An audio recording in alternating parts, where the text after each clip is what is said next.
ingat sebuah cerita seorang anak kecil, miskin dia, miskin. Terus tapi dia ikut sekolah. Nah, sekolah itu guru agamanya mengajarkan begini, anak-anak, bukan sekolah gitu, di sini ada guru nggak?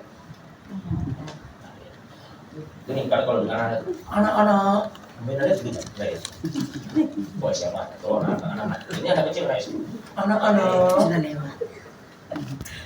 Pernah berdoa kepada Tuhan? Anak-anak, oh pernah. Karena saya dulu waktu itu gitu juga. Nah, kalau berdoa bagaimana? Minta kepada Tuhan. Tuhan itu baik, anak-anak. Kalau perlu buat surat kepada Tuhan. Anak itu namanya sama dengan saya, lulus. Kalau saya lulus SD, lulus SMP. Masih lulus ini pulang ke rumah. Karena dia lihat ibunya sakit, kakaknya perlu biaya, macam-macam, dia perlu banyak biaya. Akhirnya dia ingat kata-kata gurunya, harus membuat surat. Akhirnya dia buat surat. Yang aku kasih Yesus, aku minta uang. Anak kecil, polos. Tetapi nanti kalau memberi uang, jangan lewat kepala desa. Karena kadang-kadang kepala desanya korupsi. Begitu. Ini sih lulus ya, bukan saya yang bilang ya. Nah, begitu. Jadi langsung saja ke rumah, katanya begitu. Oke. Dan akhirnya surat itu dimasukkan dalam amplop, ditulis kepada Yesus di surga. Dia bingung, mana kan ngirim suratnya? Karena saya bingungnya, namanya di desa itu biasanya surat-surat dititipkan di kantor desa. Akhirnya surat itu ditaruh di kantor desa. Ditaruh, pas kepala desa datang. Namanya kepala desa itu kepo. Ada surat lucu gitu, imut. Dibacanya kepada yang saya kasih Tuhan Yesus. Yesus. Akhirnya dia lihat, pengirim lulus. Ini dibukanya lah surat itu tadi tuh, kepo kepala desa itu dibaca. Dan pada saat dia bagian, jangan dititipkan kepada kepala desa. Nah, kepala desa suka korupsi. Dia tersenyum kepala desanya itu. Ya, kalau gitu ditutup kembali. Kan nggak mungkin surat itu sampai kepada Yesus toh. Tapi karena sudah dibaca kepala desa, akhirnya Pak Desa melihat, oh dia minta duit berapa? Akhirnya kepala desa ambil uangnya, uang dia dikirimnya ke rumah. Dalam amplop ditulis dari Tuhan Yesus. Oh, ditaruh di rumahnya, di depan rumah. Pas lulus buka pintu, dia lihat ada amplop dari Tuhan Yesus. Dibuka, wah duit, senang sekali dapat duit dari Tuhan Yesus. Wah, dia senang sekali. Wah. Tapi ada kesalahannya Bapak Kepala Desa. Jadi pada saat dia masukkan, kan mintanya itu kan ceritanya mintanya 500.000 nih ceritanya nih. Karena dia salah masukkan duit, ngasihnya 400.000. Waktu si lulus ini lihat duitnya 400.000, dia tulis lagi surat kepada Yesus. Tuhan, kan saya sudah bilang jangan dititipkan kepala desa. Saya minta 500, kok jadinya tinggal 400 katanya. Pas waktu dikembalikan lagi, taruh kembali kepala desa yang memegang surat itu. Dibuka kembali, kepala desa tersenyum. Akhirnya sama dia dikasih 600.000. Dikasih. Tertulis, anakku lulus yang terkasih. Karena itu tulisannya kepala desa. Anakku lulus yang terkasih. Maaf, bukan salah kepala desa. Saya yang salah itu. Terus besoknya lagi tulis lagi itu si lulus. Dasar si lulus nih Pak. Tuhan, maaflah, aku sudah salah mengira. Ternyata kepala desa yang lain. Nah, saudara-saudara yang terkasih, itu cerita lulus tadi. Tapi pertanyaannya dalam hidup ini, apakah kita benar-benar bisa dikabulkan permohonan kita oleh Tuhan? Ini tergantung Anda meminta. Amin. Amin. Orang itu kadang-kadang tidak tahu bagaimana meminta. Tidak lama lagi kita akan merayakan hari raya Pentakosta, hari raya turunnya Roh Kudus. Dalam kitab suci juga dikatakan, sebenarnya kita tidak tahu harus bagaimana berdoa, tetapi Roh Kudus akan membimbing kita untuk bagaimana kita berdoa. Oleh karena itu kalau berdoa itu, Roh Kudus, tolonglah aku agar aku bisa berdoa. Saudara-saudara terkasih, doa itu luar biasa. Percaya tidak? Amin. Dahsyat doa itu. Makanya kalau ada lagu nyanyi, berdoamu begitu ajaib, kau telah memikat hatiku. Kata kuncinya, di saat aku tak sanggup lagi. Perhatikan, di situ tanganmu bekerja. Nah, rahasia doa adalah selalu hati kita, pikiran kita, diri kita tak sanggup lagi di hadapan Tuhan. Gak mungkin kita berdoa kepada Tuhan, Engkau tahu aku kaya Tuhan, aku pinter Tuhan. Minta kepada Tuhan kok begitu. Lihat orang Farisi dong, ahli Taurat. Tuhan, aku berkuasa. Aku tidak seperti pemungut cukai ini. Tuhan ngomongin gitu. Jadi pernah kan mendengar dalam kitab suci itu si ahli Taurat, orang Farisi mengatakan, Tuhan, aku orang baik Tuhan, lihat. Tidak seperti itu yang sebelah, yang itu pendosa itu, lihat. Nah, tetapi lihat, pemungut cukai yang berdoa tidak berani melihat,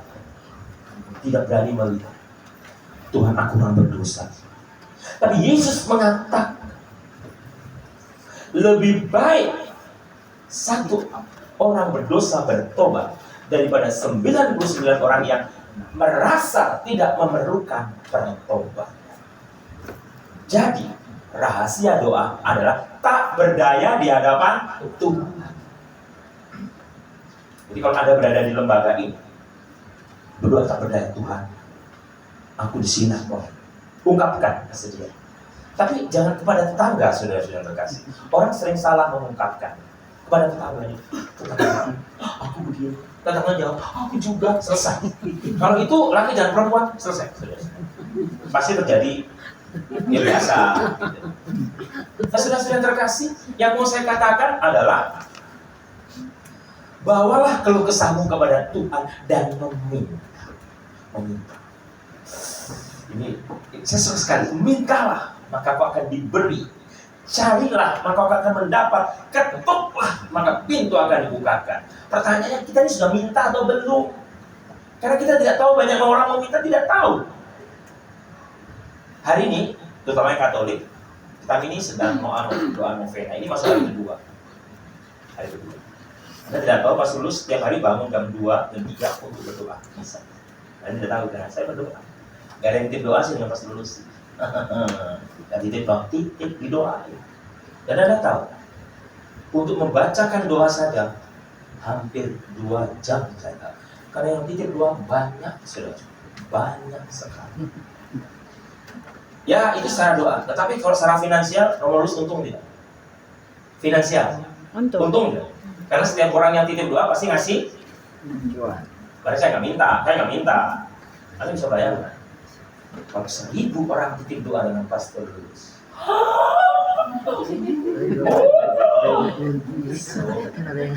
Pendapatannya Rosa mah kalah. Nah, saudara-saudariku yang terkasih, yang saya mau katakan kepada Anda adalah apa? Please, minta. Dan jangan jemu-jemu meminta. Dan harus tahu cara meminta. Rahasia yang pertama adalah selalu merasa tidak berdaya di hadapan Tuhan, bukan di hadapan manusia. Ingat, kalau di hadapan manusia itu namanya cengeng. Saya nonton di drama Cina itu, banyak orang yang pura-pura. Itu kamu kok tahu?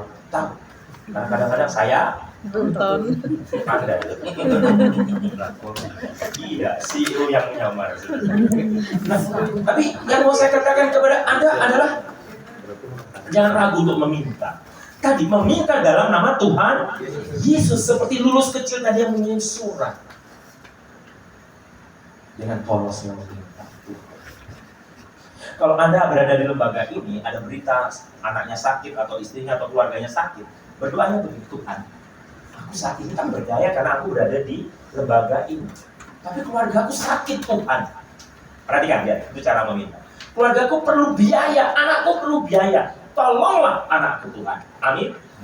Dan tiba-tiba saudara-saudara terkasih, Anda tidak tahu ada tangan-tangan ajaib yang menolong. Wow, ini dahsyat saudara-saudara. Dan ini iman. Iman mengajarkan kepada Anda bahwa pertolongan Tuhan tidak akan pernah terlambat. Ini kata kuncinya, tak berdaya di hadapan Tuhan. Makanya, mengapa saya suka lagu-lagu rohani? Karena lagu-lagu rohani itu mengajarkan saya untuk beriman. Salah satu contohnya, apa yang kau alami kini mungkin tak dapat engkau mengerti. Anda gak mengerti. Kenapa aku sekarang ada di tahanan ini? Kenapa aku sekarang sakit? Kenapa aku begini? Kenapa aku kok gagal terus? Saat Tuhan tanamkan di hati, indah semua yang Tuhan beri. Tuhanmu tak akan memberi ular beracun pada yang minta roti. Cobaan yang engkau alami tak melebihi kekuatanmu. Kenapa tak melebihi? Anda masih hidup. Berarti Anda masih bisa, seberat apapun penderitaan Anda, sesulit apapun penderitaan Anda, sekejam apapun peristiwa yang Anda alami, kalau Anda masih hidup, berarti Anda masih mampu bertahan. Dan itu tidak melebihi kekuatan Anda. Kalau melebihi, Anda langsung apa? Inailahi banyak uji mati. Kalau Anda masih hidup, musuh sudah, saya pernah lihat orang sudah, orang kita sudah mati. Mati. Saya pegang itu, jangan pegang-pegang, gak begitu malah. Artinya saudara-saudara yang terkasih, yang saya mau katakan kepada Anda adalah apa? Sesulit apapun bebanmu, sesulit apapun bebanku, itu tidak melebihi kekuatan. Dan ingat, tangan Tuhan sedang merendah suatu karya yang agung mulia, saatnya kan tiba nanti, kau lihat pelangi kasihnya. Jadi saudara-saudara terkasih, pada saat Anda menjalani penderitaan itu dengan sukacita, dengan ikhlas, dengan semangat berkorban, dengan semangat penyerahan pada Tuhan, Anda mengalami penderitaan apapun dalam hidup ini, yang saya mau katakan kepada Anda akan melihat pelan indah dari Tuhan. Amin. Dan itu luar biasa. Saudara-saudara terkasih, dalam bahasa Itali itu ada beberapa kali saya katakan la vita è bella, la vita è bella, bahasa Italia. Kalau orang bisa melihat la vita è bella, orang juga bisa melihat la morte è bella. Apa artinya? La vita è bella itu artinya life is beautiful, hidup itu indah. La morte è bella, kematian itu indah. Nah, jadi kebalikannya, kalau orang bisa melihat hidup itu indah, orang bisa juga melihat kematian itu indah. Jadi kalau orang mau mati tidak takut. Saya jadi romo itu bapak-bapak, ibu-ibu, saya belum lama, baru 30 tahun jadi romo. Selama jadi romo 30 tahun ini, saya sering mendampingi orang mati. Orang mati, mau mati. Serius, di rumah sakit itu ada yang matinya itu ada. Sebelum mati, mohon maaf, ini pengalaman ya. Ada yang pernah juga ya. Itu yang tadi keinjek tadi itu. Salahnya.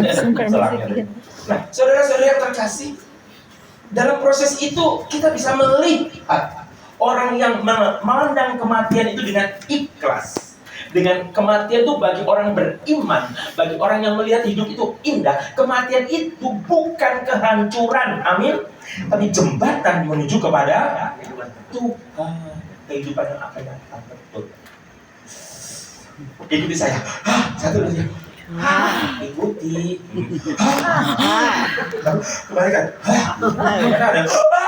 Gitu. Saya bisa. Bercanda. Pastor bercanda. Saya tidak bercanda. Saya mengatakan kebenaran.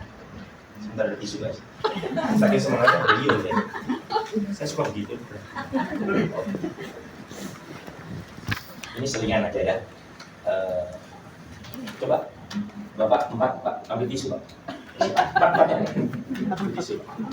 Satu menghadap ke penonton, ke rumah. Ya, Oke, menghadap. Dia taruh Pak. Ya banyak Pak. Menghadap. Enggak bercanda saya bercanda. Oke ya, sekarang pegang tisu semua. Menghadap. Nah, sekarang ada keringat di daya Anda. Bagaimana cara mengelapnya Pak? Keringat. Ada keringat. Silakan Dila. Silakan Pak. Ada keringat. Oke, makasih. Mohon maaf ya. Ini bukan laki-laki sejati. Kalau laki-laki sejati bakal pakai tisu. Ingat ya, tidak. Makasih Pak, maaf. Selingan aja.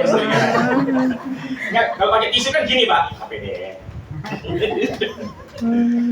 Kecuali mohon maaf. Kecuali kalau Anda tisu kepada, misalnya, ini mohon maaf kepada pasangan Anda. Permisi ya, pura-pura aja. Ya, itu. Oh, ini bercanda. Ini selingan supaya semangat. Amin. Tegak. Itu cara membuat suasana menjadi tambah tegang. Baik, saudara-saudari yang terkasih, yang mau saya katakan adalah apa untuk menutup renungan ini? Situasi apapun yang Anda alami itu casing. Amin. Tempat, wadah, tidak penting. Tetapi situasi hatimu dalam menghadapi situasi yang Anda hadapi. Jadi ini adalah soal respon Anda menghadapi kenyataan. Sekarang aku berada di tahanan. Sekarang aku sedang ada sakit. Sekarang aku divonis sekian tahun. Sekarang aku berada di rumah sakit. Sekarang aku mengalami masalah. Sekarang keluarga aku ini. Itu casing, saudara-saudara. Artinya, itu tempatnya. Tetapi, yang penting adalah apa? Kalau dengan butuh kuotanya, saudara-saudara. Jadi dalamnya, bagaimana menghadapi, respon Anda menghadapi kesulitan itu menentukan keputusan Anda. Responnya, ada putus asa, mau bunuh diri, atau emosi, marah-marah, atau Anda menerima dengan ikhlas, kemudian Anda bangkit. Jadi saya tidak suka lagu itu. Aku terjatuh dan tak bisa bangkit lagi. Bungul. Bangkit saudara-saudari. Bangkit. Serukan nama Yesus. Maju. Aduh. Saudara-saudara, tapi ini serius, bapak-bapak, ibu, saudara-saudara terkasih. Kita ini anak-anak Tuhan. Kesulitan seberat apapun itu bukan menghalangi kita untuk dekat dengan Tuhan. Bahkan harus menghadapi kematian. Maka saya tadi mengatakan la morte e bella. La morte. Morte itu kematian. Kematian adalah indah. Karena kita bisa melihat hidup itu indah. Kita tidak putus asa dengan kehidupan. Kita tidak cengeng. Kita tidak mengeluh. Kita tidak melihat hidup itu berat. Tidak. Hidup memang berat. Tetapi bagaimana menghadapi beratnya hidup, itu menentukan kedewasaan Anda. Anda ini cengeng atau tidak, gitu. Anda ini baper atau tidak, mengeluh, cengeng, ya. Masa menghadapi itu? Enggak. Banyak utang. Bayar kami. Artinya semangat menjalani kehidupan, saudara-saudara terkasih. Jangan putus asa dalam hidup. Perhatikan baik-baik. Bahkan Anda berada di tempat ini, mau Anda divonis 5 tahun, mau divonis 10 tahun, 20 tahun, bahkan seumur hidup, bahkan dihukum mati sekalipun. Perhatikan. Tidak ada yang membuat Anda terpisah dari Kristus. Amin. Non multam sed multum. This is not about quantity. This is about quality. Ini bukan banyaknya, tapi kualitasmu, nilaimu. Kalau Anda pun dikatakan besok Anda mati, besok Anda mati. Ini sekarang hari Sabtu, besok Minggu Anda mati. Katakanlah demikian. So what gitu loh. Anda tinggal berapa jam, tapi bagaimana Anda yang sekian jam ini membuat hidup Anda berarti, membuat Anda bernilai, berguna bagi sesama. Apa yang Anda buat? Kalau Anda tahu hidup Anda 20 tahun, bagaimana Anda membuat 20 tahun ini berarti? Jadi bukan masalah lamanya hidup, bukan masalah tempat di mana Anda hidup, bukan masalah Anda sekarang statusnya apa, tetapi apa yang Anda buat. Jadi itu caranya. Baik, saudara-saudara terkasih, untuk mengingatkan kembali, keadaan terlepas, kita tidak tergantung situasi kita. Amin. Amin. Tidak tergantung Anda di mana, posisi Anda, status Anda. Ada seorang pastor, seorang pendeta, seorang pegawai negeri, ada seorang anggota dari lembaga pemasarakatan atau apa saja. Bukan masalah tempat dan status Anda, tetapi masalah bagaimana membuat hidup Anda berarti. Jelas ya? Dan ini bukan soal masa lalu Anda. Ingat, Anda tidak boleh terikat dengan masa lalu. Dan Anda tidak boleh takut dengan masa depan. Tetapi lakukanlah yang sekarang ini. Apa? Semakin banyak Anda berbuat baik di sekarang ini, semakin Anda bisa memandang kehidupan itu indah. Kenapa hidup itu begitu mengerikan? Kenapa hidup itu begitu menakutkan? Karena orang terikat masa lalu. Aku dulu begini, aku bersalah, terus bersalah. Atau aku gimana? Nanti kalau aku keluar dari lembaga ini bagaimana? Orang memandang aku mantan napi. Orang begini, orang takut dengan aku, orang curiga, keluargaku malu. Itu kan pikiranmu. Jelas. Kalau Anda berpikir baik, terserah orang memandang Anda siapa, terserah. Saya contohnya, saya dipandang kayak di film Korea biasa aja. Sorry, terlalu gaya. Iya, banyak yang bilang Romulus ini, saya Romulus itu mirip Lee Min Ho. Anda pasti nggak percaya. Ibu Maria pasti nggak percaya. Kalau nggak percaya itu berarti jujur. Ya, Bu Maria ada dia. Nah, saudara-saudara terkasih, yang mau saya katakan kepada Anda adalah apa? Please, teruslah berjuang dalam hidup sampai kapan? Sampai Anda dipanggil Tuhan. Diakui atau tidak diakui, ada validasi atau tidak ada validasi, ada diakui atau tidak diakui, so what gitu loh, bodoh amat. Orang menguji Anda, orang mengakui Anda atau tidak penting untuk Anda. Anda bukan ABS asal Bapak senang. Anda bukan cari muka. Kenapa? Anda sudah punya muka sendiri. Orang sering cari muka. Kenapa? Udah punya muka sendiri kok. Gitu, tahu betul nggak? Nggak usah cari muka. Nggak usah menjilat. Nanti salah jilat kan repot. Karena tetangga saya itu menjilat, kodok dijilatnya. Nah, saudara-saudara yang terkasih, hidup ini ada suatu perjuangan. Berjuanglah dalam hidup ini sesulit apapun. Rezeki itu pasti datang untuk orang berjuang. Rezeki pasti datang. Saya tahu tidak ada makan siang yang gratis. Tidak ada sesuatu yang tiba jatuh rezeki jatuh tidak. Tapi saya tahu bahwa perjuangan itu membuahkan hasil. Lebih baik kita makan dari hasil keringat kita. Pernah makan keringat Anda? Enak loh. Saya pernah. Yang maksudnya kurang garam. Soalnya kurang garam. Saya juga keringat saya, tau? Gak keringat sendiri, jangan keringat tetangga. Artinya bahwa perjuangan itu memerlukan yang namanya semangat untuk bekerja keras. Dan just do it, kerja. Makanya lagunya dirubah Pak ya. Perhatikan Bapak, jangan lagu. Apalagi ada di lembaga ini, kalau dengerin lagu jangan lagu-lagu yang melo. Sudah berada di lembaga, nyanyinya lagu-lagu yang melo. Esok di gereja. Jangan. Lagu melo tau? Lagu-lagu melo itu? Tidak. Lagu tadi. Lagu utus lagi cinta. Bukan lagu itu gitu. Utus lagi lagunya tuh yang dirubah lah. Tidak semua laki-laki itu lagunya. Amin. Gimana Pak? Oh, itu dipanggil. Ada dipanggil. Dipanggil Pak. Besok Pak. Ya. Baik, saudara-saudara terkasih, semangat. Semangat. Anda terus semangat. Amin. Amin. Katakan pada sebelahnya, dengerin ujar pastor tadi. 1, 2, 3. Balas. Balas. Apalagi kami.